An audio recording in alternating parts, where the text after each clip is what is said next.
दोस्तों, आज मैं आपको प्रेमचंद की कहानी तगादा सुनाने जा रही हूँ। सेठ चैतराम ने स्नान किया, शिव जी को जल चढ़ाया, 2 दाने मिर्च के चबाए, 2 लोटे पानी पिया और सोटा लेकर तगादे पर चले। सेठ जी की उम्र कोई 50 की थी। सिर के बाल झड़ गए थे और खोपड़ी ऐसी साफ सुथरी निकल आई थी जैसे ऊसर खेत। आपकी आंखें तो थी छोटी लेकिन बिल्कुल गोल। चेहरे के नीचे पेट था और पेट के नीचे टांगें, मानो किसी पीपे में 2 मेखें गाड़ दी गई हों। लेकिन यह खाली पीपा न था, इसमें सजीवता और कर्मशीलता कूट कूट कर भरी हुई थी। किसी बाकीदार आसामी के सामने इस पीपे का उछलना कूदना और पैंतरे बदलना देखकर किसी नग का चिड़िया भी लज्जित हो जाता। कैसी आंखें लाल पीली करते, कैसे गरजते कि दर्शकों की भीड़ लग जाती। उन्हें कंजूस तो नहीं कहा जा सकता, क्योंकि जब ये दुकान पे होते तो हर एक भिखमंगे के सामने एक कौड़ी फेंक देते। हाँ, उस समय उनके माथे पर कुछ ऐसा बल पड़ जाता, आंखें कुछ ऐसी प्रचंड हो जाती, नाक कुछ ऐसी सिकुड़ जाती कि भिखारी फिर उनकी दुकान पर न आता। लहने का बाप तगादा है, इसी सिद्धांत पर वह लब्ध भक्त थे। जलपान करने के बाद संध्या तक वह बराबर तगादा करते रहते थे। इसमें एक तो घर का भोजन बचता था, दूसरे आसामियों के माथे दूध, पूड़ी, मिठाई आदि पदार्थ खाने को मिल जाते थे। एक वक्त का भोजन बच जाना कोई साधारण बात नहीं है। एक भोजन का एक आना भी रख लें तो केवल इसी मद में उन्होंने अपने 30 वर्षों के महाजनी जीवन में कोई 800 रुपये बचा लिए थे। फिर लौटते समय दूसरी बेला के लिए भी दूध, दही, तेल, तरकारी, उपले ईंधन मिल जाते थे।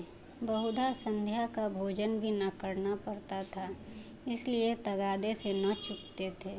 आसमान फटा पड़ा हो, आग बरस रही हो, आंधी आती हो, पर सेठ जी प्रकृति के अटल नियम की भांति तगादे पर जरूर निकल आते। सेठानी ने पूछा, भोजन? सेठ जी ने गरज कर कहा, नहीं, सांझ का आने पर देखी जाएगी। सेठ जी के एक किसान पर 5 रुपये आते थे। वह 6 महीनों से दुष्ट सूद ब्याज कुछ न दिया था और न कभी सौगात ही लेकर हाजिर हुआ था। उसका घर 3 कोस से कम पर न था, इसलिए सेठ जी टालते आते ये। आज उन्होंने उसी गांव से चलने का निश्चय किया। आज बिना उस दुष्ट से रुपए लिए न मानूंगा, चाहे कितनी ही रोए घिघियाए, मगर इतनी लंबी यात्रा पैदल करना निष्पन्द था। लोग कहेंगे,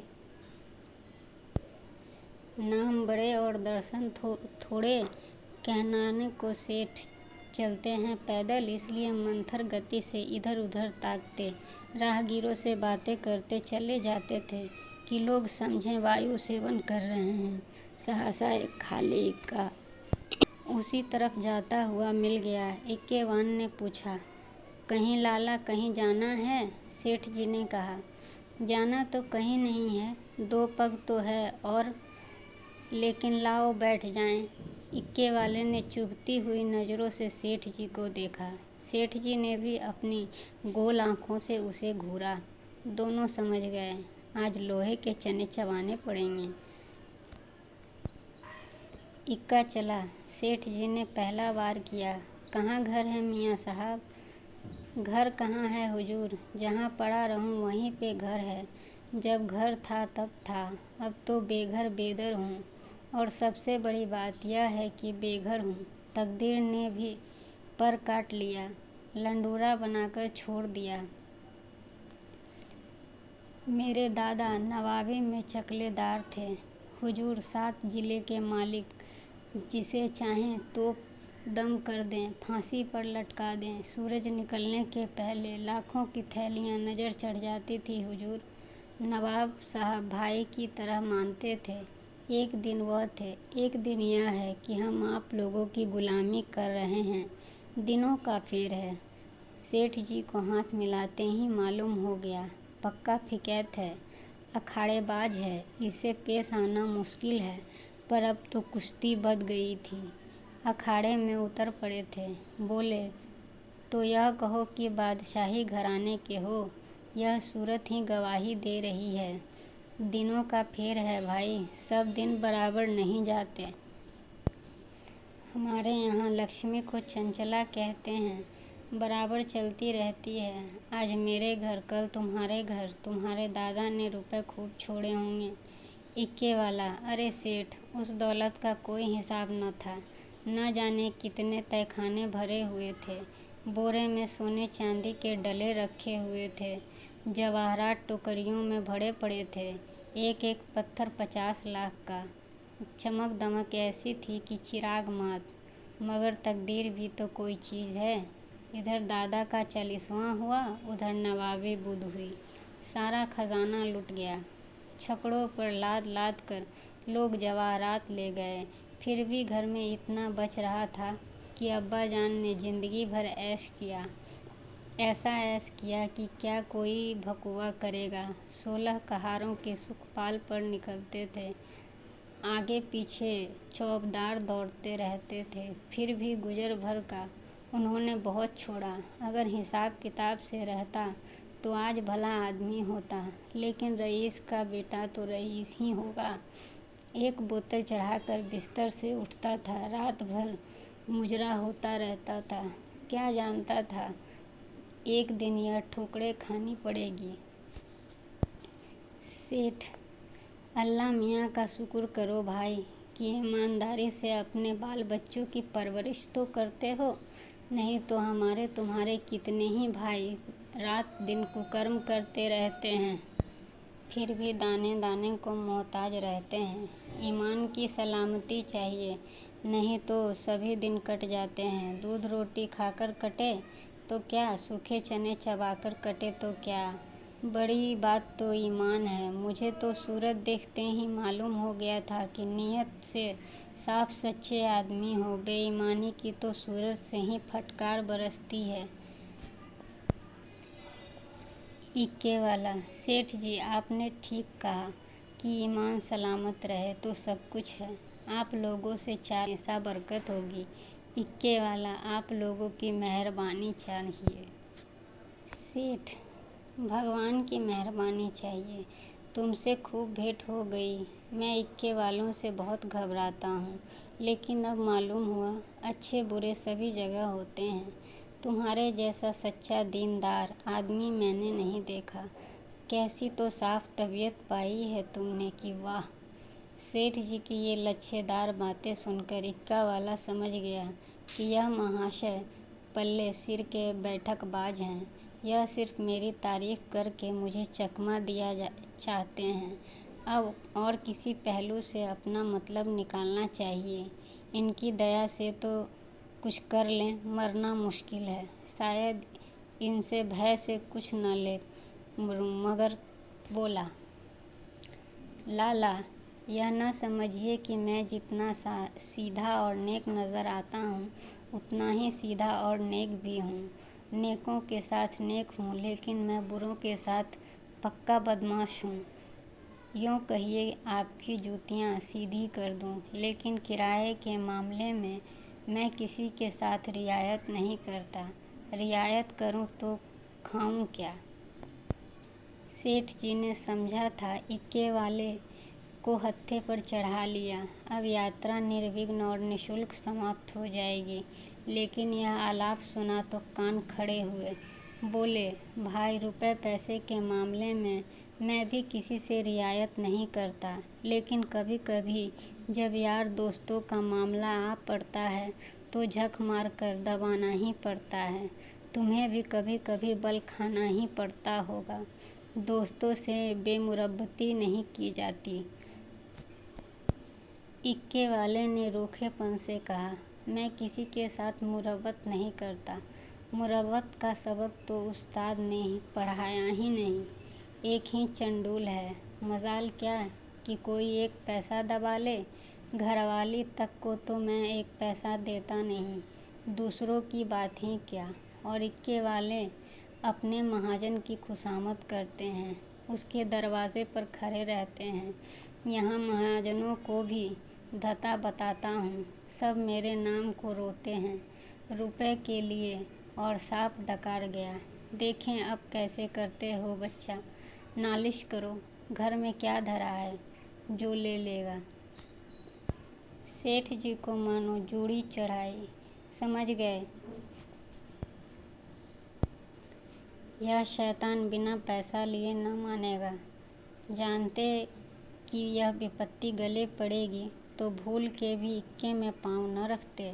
इतनी दूर पैदल चलने में कौन पैर टूट जाते थे। अगर इस तरह रोज पैसे देने पड़े तो फिर लेन देन कर चुका।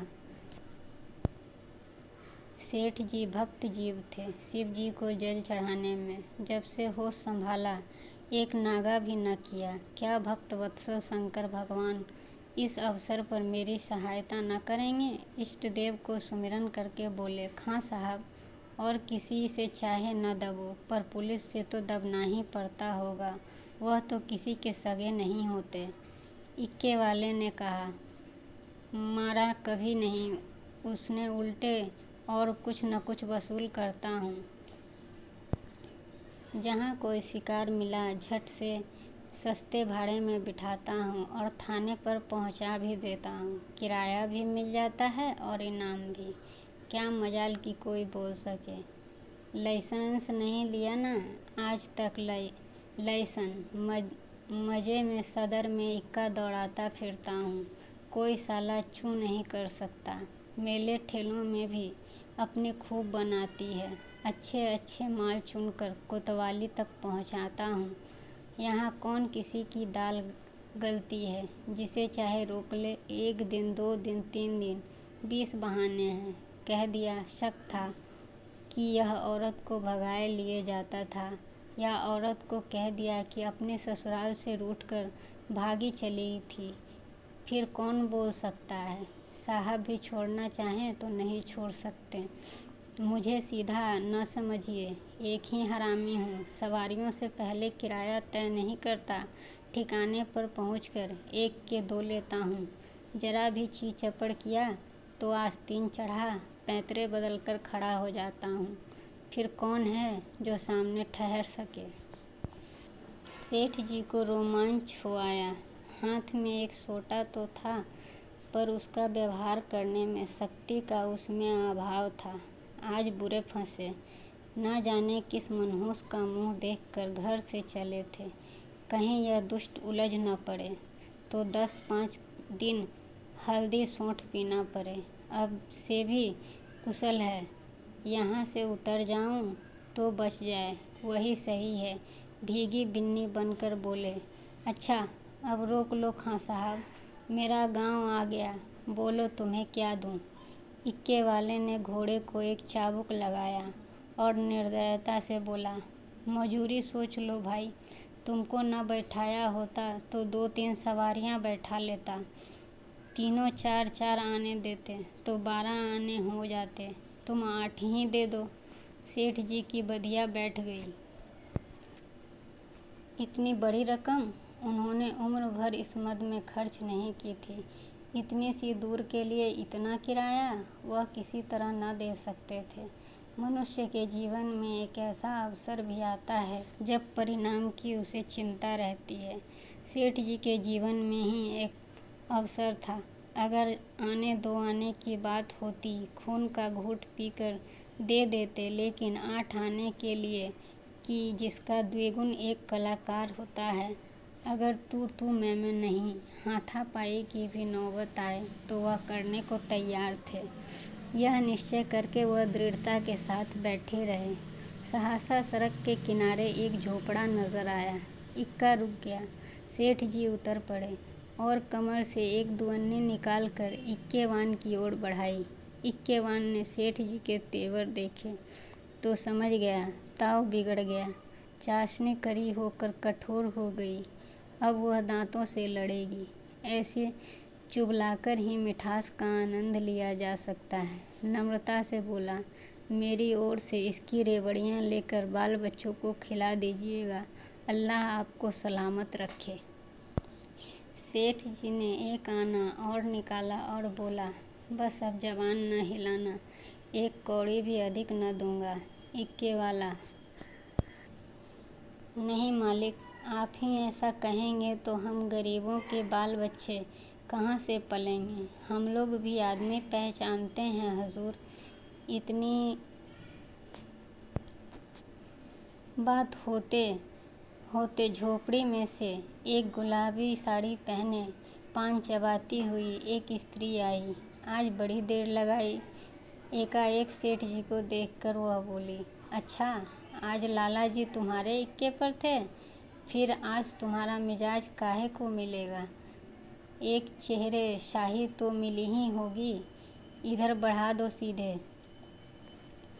यह कहकर वह सेठ जी के समीप आकर बोली, आराम से चरपैया पर बैठो लाला। बड़े भाग थे कि आज आपके सवेरे दर्शन हुए। उसके वस्त्र मंद मंद महक रहे थे। सेठ जी का दिमाग ताज़ा हो गया। उसकी ओर कनखियों से देखते हुए बोले, औरत चंचल, बाकी कटीली, तेज तर्रार थी। सेठ जी की मूर्ति आंखों के सामने आ गई। भद्दी, थल थल, पिल पिल, पैरों में बिवाई फटी हुई, कपड़ों से दुर्गंध उठता हुआ। सेठ जी नाम मात्र को भी रसिक न थे, पर इस समय आंखों से हार गए। आंखों को उधर से हटाने की चेष्टा करके चारपाई पर बैठ गए। अभी कोस भर की मंजिल बाकी है, इसका ख्याल ही न रहा। वह स्त्री एक छोटी सी पंखिया उठा लाई और सेठ जी को झलने लगी। हाथ की प्रत्येक गति के साथ सुगंध का एक झोंका आकर सेठ जी को उन्मत्त करने लगा। सेठ जी ने जीवन में ऐसा उल्लास कभी अनुभव न किया था। उन्हें प्रायः सभी घृणा की दृष्टि से देखते थे। चोला उनका मस्त हो गया। उनके हाथों से पंखियाँ छीन लेनी चाहिए। तुम्हें कष्ट हो रहा हो? लाओ मैं झल लूँ। यह कैसी बात है लाला जी? आप हमारे दरवाजे पर आए हैं, क्या इतनी खातिर भी न करने दीजिएगा? हम किस लायक हैं? इधर कहीं दूर जाना है? अब तो बहुत देर हो आई, कहीं जाइएगा?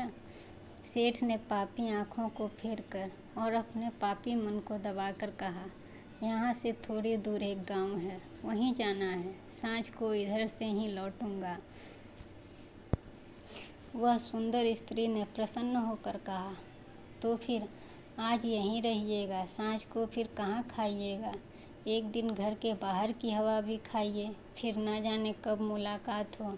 इक्के वाले ने आकर सेठ जी के कान में कहा, पैसे निकालिए तो दाने चारे का इंतजाम करूं। सेठ जी ने चुपके से अठन्नी निकाल कर दे दी। इक्के वाले ने पूछा, आपके लिए कुछ मिठाई लेता आऊं? यहाँ आपके लायक मिठाई क्या मिलेगी? हाँ, मुंह मीठा हो जाएगा। सेठ जी बोले, मेरे लिए कोई ज़रूरत नहीं है। हाँ, बच्चों के लिए यह 4 आने की मिठाई लेते आना। छन्नी निकाल कर सेठ जी ने उसके सामने ऐसे गर्व से फेंकी मानो इससे उनकी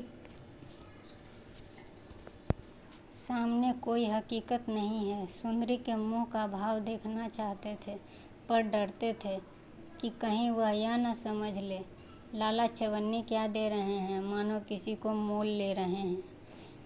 इक्के वाला चवन्नी उठाकर जा रहा था कि सुंदर स्त्री ने कहा, सेठ जी की चवन्नी लौटा दो।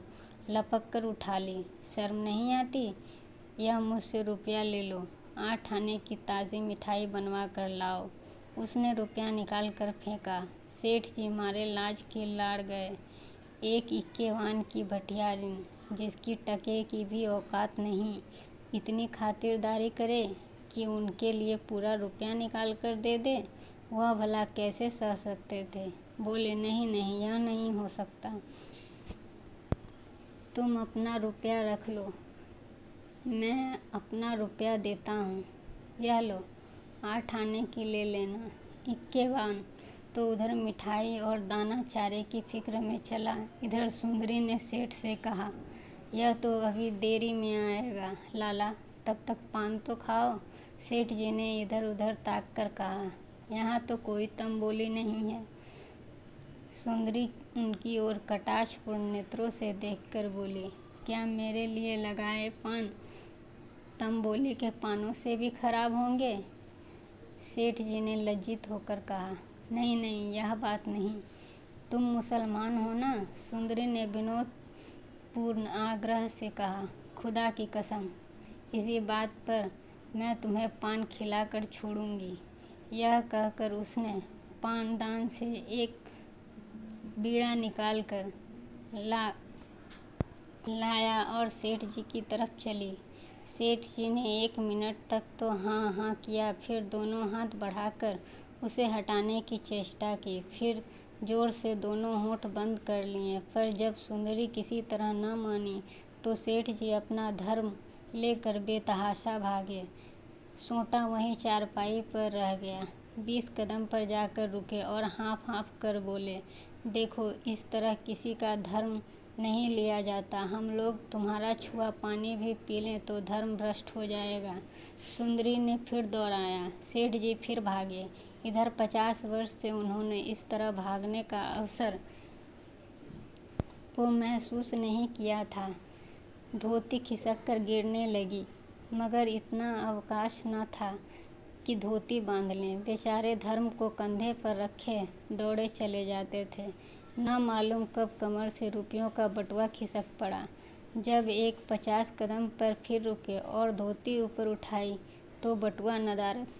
पीछे फिरकर देखा, सुंदरी हाथों में बटुआ लिए उन्हें दिखा रही थी और इशारे से बुला रही थी, मगर सेठ जी को धर्म रुपये से कहीं अधिक प्यारा था। 2-4 कदम चले, फिर रुक गए। एकाएक धर्म बुद्धि ने डांट बताई, थोड़े रुपए के लिए धर्म छोड़ते हो? रुपए तुम्हें बहुत मिलेंगे, धर्म कहाँ मिलेगा। यह सोचते हुए वह अपनी राह चले, जैसे कोई कुत्ता झगड़ालू कुत्तों के बीच से आहत दुम दबाए भाग जाता हो और बार बार पीछे पलटकर देख लेता हो कि कहीं वे दुष्ट आ तो नहीं रहे हैं। तो अगर ये कहानी आपको पसंद आई हो तो please like and subscribe my channel.